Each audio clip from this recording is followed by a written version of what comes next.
فقط با لمس کردن این 5 نقطه کاری کن که دیگه هیچ مردی رو نبینه. میدونی چرا بعضی از لمس‌ها احساس امنیت رو منتقل میکنن و بعضی از لمس‌ها احساس تهاجم رو؟ تفاوتش فقط توی یه تکنیک بیولوژیکی ساده است که 90% آقایون اونو بلد نیستن. لمس کردن یک هنر ناخودآگاهه.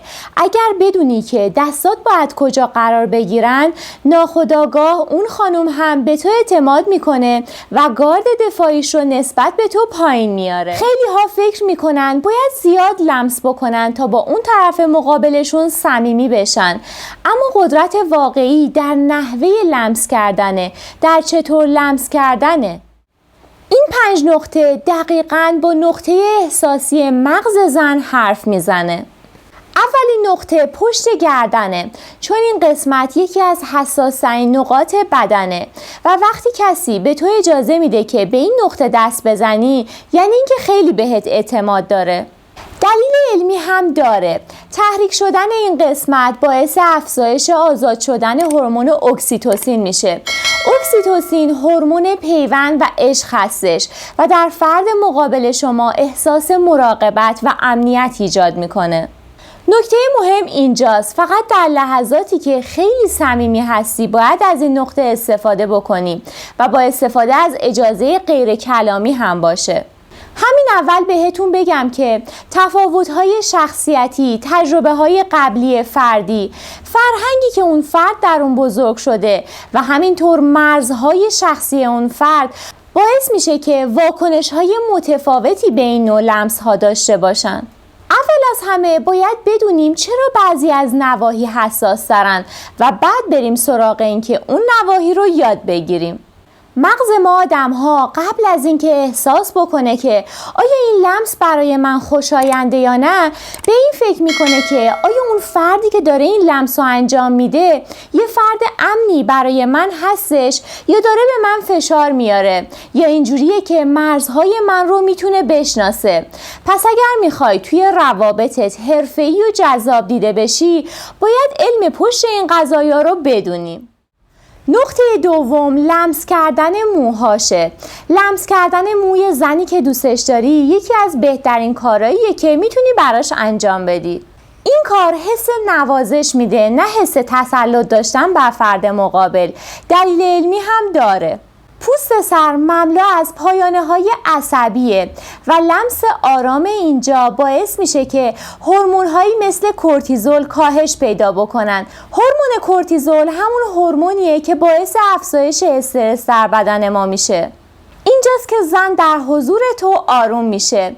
فولیکول‌های مو به حرکات بسیار خفیف هم پاسخ میدن. برای همینه که با دست کشیدن روی موهای اون، حتی اگر خیلی ظریف و ملایم باشه، میتونه به تو پاسخهای شدید بده و بسیار واقعی حس بشه. نقطه سوم صورتشه و اطراف گونه ها و لبهاشه.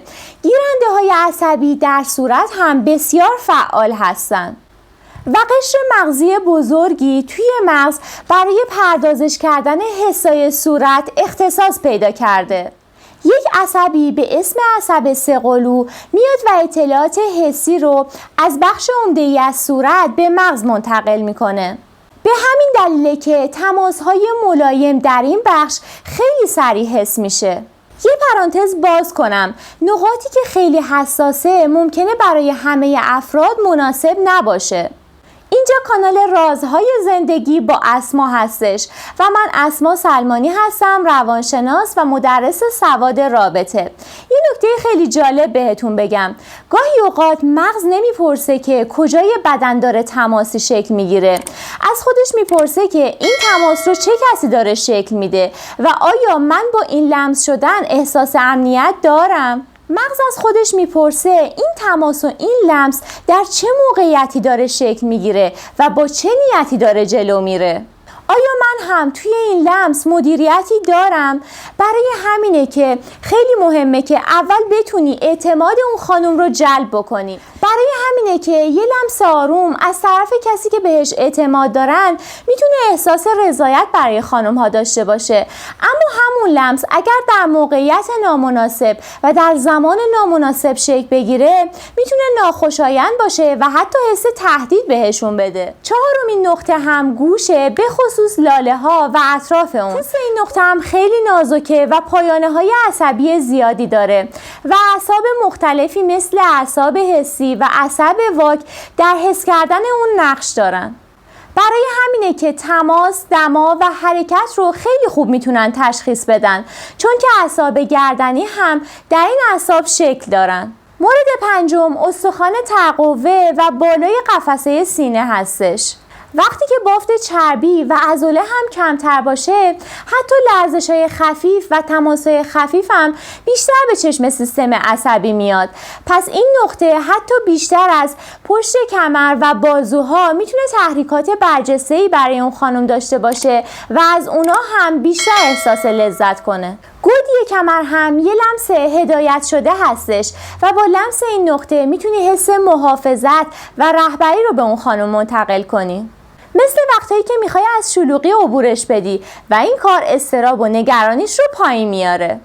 اگر میخوای به جای اینکه فقط تکنیک یاد بگیری، رفتار آدم‌ها رو خوب بفهمی، این کانال برای توه. اینجا فقط قرار نیست که بازی رو یاد بگیری، قراره که آدم‌ها رو عمیق‌تر هم بشناسی. اگر این ویدیو برات مفید بود، حتما اونو برای کسانی که میدونی بهش نیاز دارن ارسال کن.